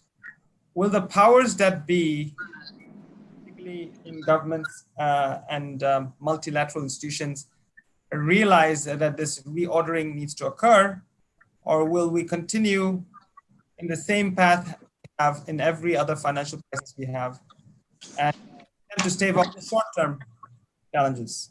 What's your, I guess, your summary prognosis? Is it going to continue like this for the next couple of years? I mean, sorry, next couple of decades in the same way, or will there be a radical shift in policy?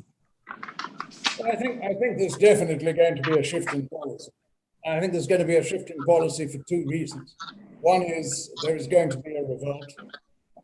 The reconstruction of the economy in the aftermath of the pandemic is not going to be possible with the amount of money that has been spent or will be spent by the end of this exercise on getting us out of the trough of depression.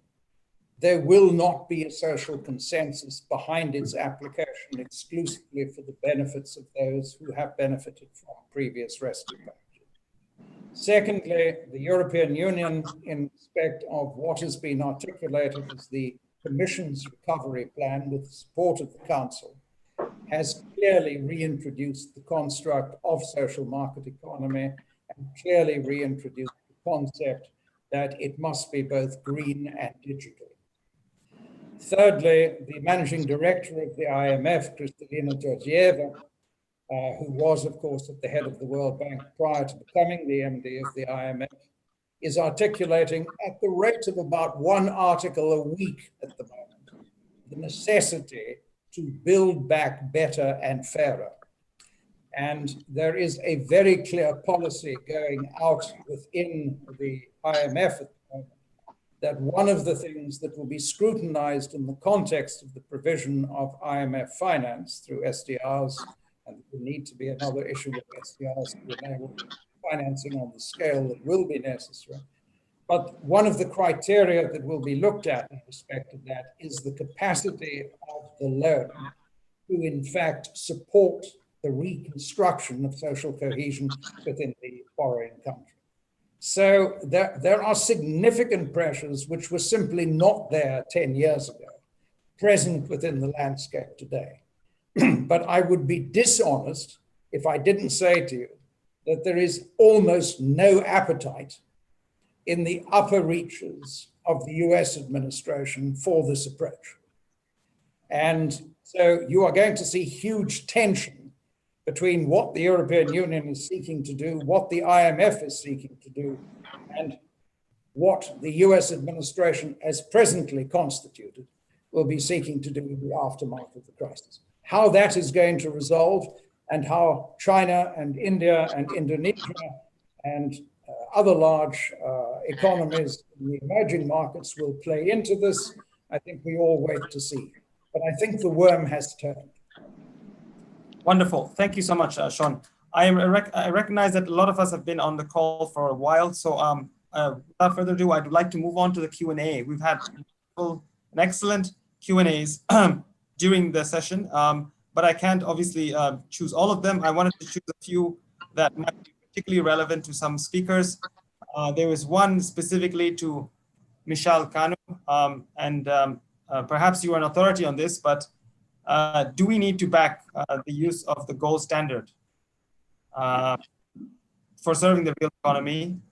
Or is it okay to keep using the dollar as the financial system? Unless you feel like having a massive shift, maybe even breaking the global world structure, financial structure, then yeah, we can go back to the gold standard. That Pandora's out. She's left, and then she's creating a lot of havoc. I don't know how to bring her back. I wouldn't recommend bringing her back, because think about all of the all of the things that we've constructed based on fiat money and the interest rate structures that have been globally accepted, that has to be collapsed, broken, and reverted back into an older system. I don't know if it's possible. It would be great if we could. Gold, by the way, is just an asset. I mean, we can use any asset you'd like, but it would be great if we could do that. But I don't know if it's possible. That I'm not in a position to be able to answer that. Thank you, Mishal.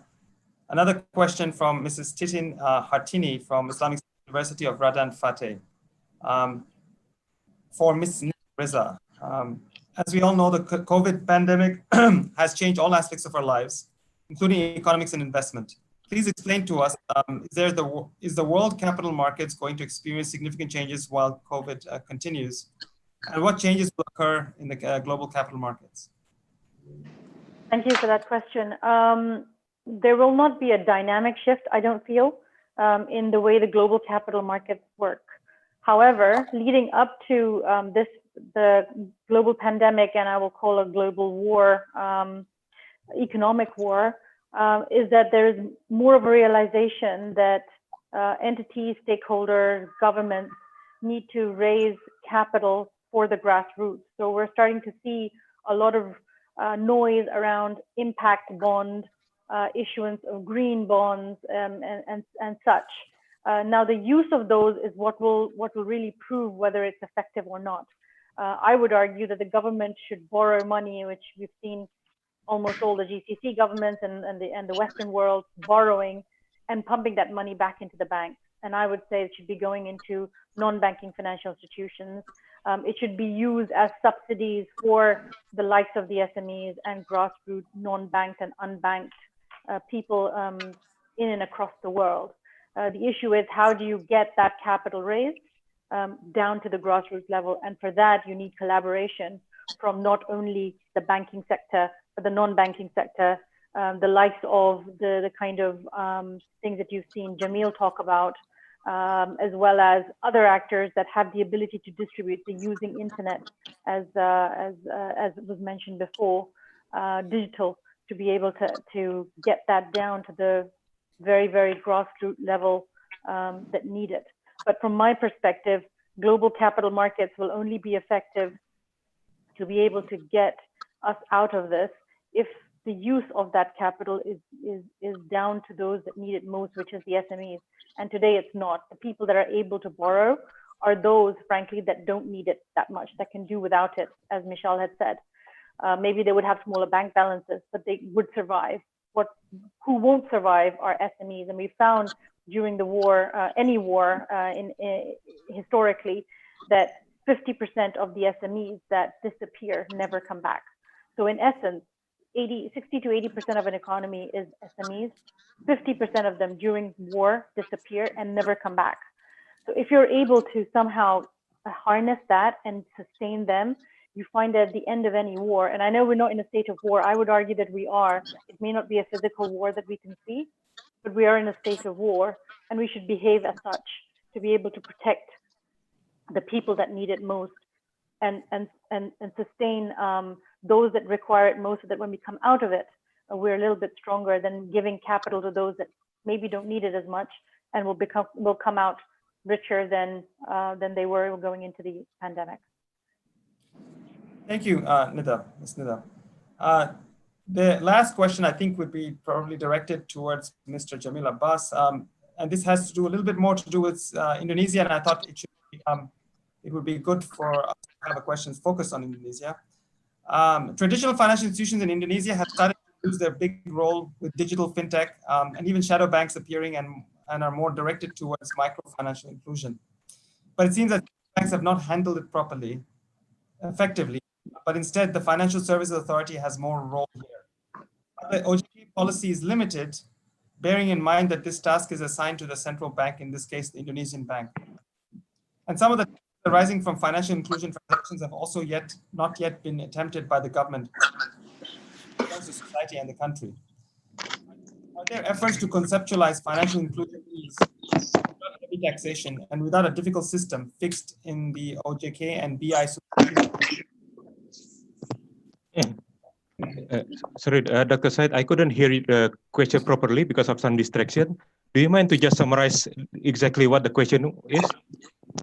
Ultimately, I think the question is, is within the OJK and the BI supervision corridors, is there a view on our efforts to increase financial inclusion by easing the heavy taxation, without heavy taxation, that's seeming to arise on a lot of these micro financial services, because it's affecting the returns to society and the country. Heavy taxation? Yes, the taxation on these financial services. Okay, frankly, I'm quite surprised that taxation is questioned in this case, because I personally believe that the main problems related to microfinance has nothing to do with tax. It is more related to the operating costs in serving those segments, which is roughly is more difficult to serve compared with the normal customers of the big banks. So yeah, from KNEKS are seriously talking with the government about easing the taxes for Islamic financial institutions in the country. But frankly, I personally believe in the case of microfinance, tax is not the main issues. The main issues is more about that we need to treat them correctly. No point, cheap fund is not the best solution. No point of offering cheap funds, which is not relevant for the situation that they are facing.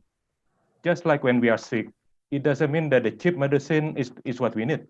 We need the right medicine. And the right medicine is not about being the cheapest, but would be the one which is given at the right time, at the right amount, and at the right method, the right way. Yeah, so yeah, I need to check again whether how big the impact of tax on this thing, which currently I see it is not like a really big issues, but yeah, that would be my answer. Thank you. I have the and one more thing, talking about microfinance, mostly currently it is dominated by cooperative. So the regulators in Indonesia is not only OJK and Bank Indonesia, but also Ministry of Cooperative and SMEs. Thank you very much, Mr. Jamil Abbas. I have the formidable task of providing a summary of, I think, what are the key conclusions from this session for everyone's benefit, and then I think we concluded. I think the first thing that we can almost guarantee with surety that I understand from Sean is that this party of excessive money that's flooding the system is going to come to an end. Question of when, we're not entirely sure, but very soon it appears, and it appears that it's going to be a very big crash. This will also present for all of us, but particularly those in policy-making situations, an opportunity to reorder this financial system. And reorder it, we have an ability to influence.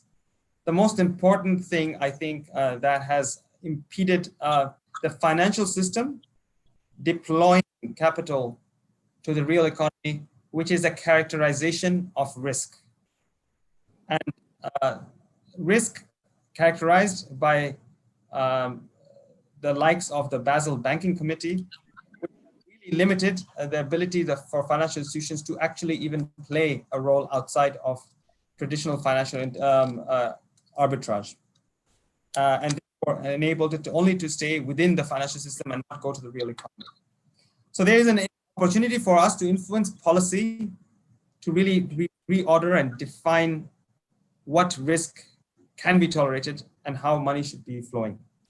The third and really important lesson, and it confirms my own view and my own beliefs or convictions, and it doesn't for many of you, but it certainly does for me, is that the capital I have, or the capital that you and I have, or everyone else has, whatever the small amount is, it is better placed from a societal justice perspective from a deployment and distribution of capital perspective, from a diversification of wealth into the financial system, into the real economy, through the investment into entrepreneurs, through the support of causes that are actually linked to the real economy. And I think there is a call, whether it's about 600 participants on the call here, but even beyond, for us to think about how we can reutilize those micro mechanisms of investment, whether we are doing it ourselves or we're doing it in cooperatives, but certainly going through the financial system is going to perpetuate us and take us back to the same place before this crisis. So without further ado, I'd like to conclude the session. I'd like to thank everyone. But before I conclude the session, I believe I will pass it to my colleagues, Ms. Atiko Nasution, who will have a draw with respect to the questions that were answered. I will thank the speakers, really appreciate all your very insightful comments. I think they were profound and will help shape us not only philosophically, but hopefully with our actions for the very interesting, challenging, and dramatic period ahead, where we have an opportunity to really fundamentally alter not only our actions, but what happens to the global financial system and the world order. Thank you. And I will pass it on to Ms. Atiko. Okay, thank you very much, Dr. Said Farook. So you have somehow closed the discussion. So now we begin with the door prize sessions. I'm Atiko Nasution and I will be in charge for the sessions. So there will be 3 giveaways, which are books written in Bahasa and provided by the publisher named PT Raja Wali Grafindo Persada. Thank you very much. And apologize because this book is written in Bahasa, so we only give to the Indonesian participant who live or stays in Indonesia. And fortunately, those 3 chosen questions are from Indonesia. So I will just mention the name. So before that, just brief information about the books. So these 3 books are, first, buku keuangan publik dan sosial Islam, written by Solihin M. Juhro, or Islamic Public and Social Finance. And then the second book is buku manajemen koperasi syariah, or Syariah Cooperative Management, written by Nur S. Bukhari and others. And the third book is buku Ekonomika Regional Teori dan Aplikasi, or Regional Economics Theory and Application, written by Mudrajat Kuncoro. So there will be 3 giveaway of the books. So the lucky, no, actually the lucky. So the best question and the chosen questions for this webinars is from the question from Siti Ahdina about, do we need to go back to the use of gold standard? Congratulations, you will receive one of the books that we will send this book directly to your address. And the second question is given to Titin Hartini from Islamic State University of Raden Fatah. Congratulations. And the question is about the COVID has changed all aspects of our lives. It's about what change will occur in world capital market. And then the third question is from Andi Primavera from STIE Management Business Indonesia. About the question is about OJK NBI just now that has been asked to Mr. Jamil. So these 3 questions have been chosen, and congratulations who have sent us these questions, and you will receive these 3 books, like one of these books, sending to your home address. And please don't forget, write your home address and by chatting it to Q&A account, and we will send it directly to your home. So actually that's all from me. And thank you very much for all. Dr. Said, do you want to Yes, come I'd back like to you? express my thanks to all of the speakers, from Sean to Ihsan, to Mishal and Nida, and to Mr. Jamil Abbas. Very much appreciated your honest and candid views, but more importantly, your encyclopedic knowledge and context setting. I think it certainly helped clear my mind, and I hope it did for all of our participants. It was a wonderful session, and I hope we can look back at this in 6 months' time and see how the world has fared, but more importantly, also make the actions in our own part to see a better world through this crisis. Thank you very much, and without further ado, I'm concluding the session. Assalamu alaikum wa rahmatullahi wa barakatuh. Waalaikumsalam warahmatullahi. Thank you, Dr. Said. Oh yeah, I think we can have a photo sessions. Yes. Where all of you, can you like open your camera and then we'll try to.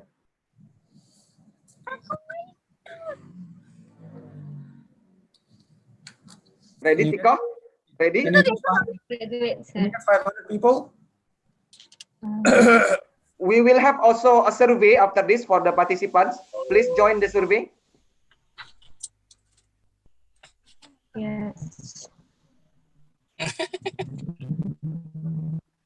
Tapi kalau ada kerja.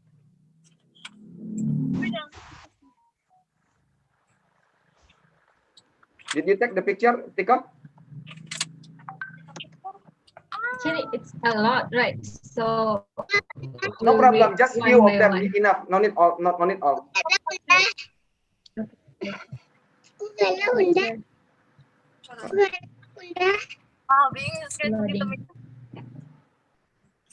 Sudah betul.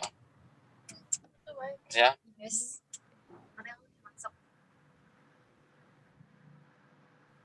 Someone to share the video. Yeah. So this is the survey. Please fill up the survey. So for us to evaluate the conduct of this webinar and to improve it for the upcoming webinar, inshallah. Don't forget to participate in this survey.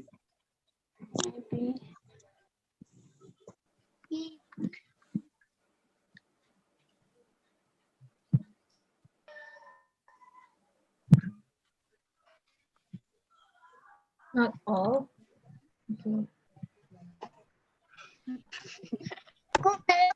Can capture some of it, but actually not all. But it's okay, yeah. No need all. No need all. Okay. Okay. Thank you very much. Thank you, Dr. Said. Thank you all the respected speakers. And thank you all the participants. Dr. Abdul Rashid. Thank you. Waalaikumsalam. Dr. Jamil, thank you. Thank you. Assalamualaikum. Waalaikumsalam. Assalamualaikum. Mbak Emir.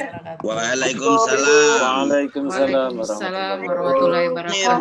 Warahmatullahi wabarakatuh. Thank you, Mbak Emir. Thank you very much. Thank you. Thank you.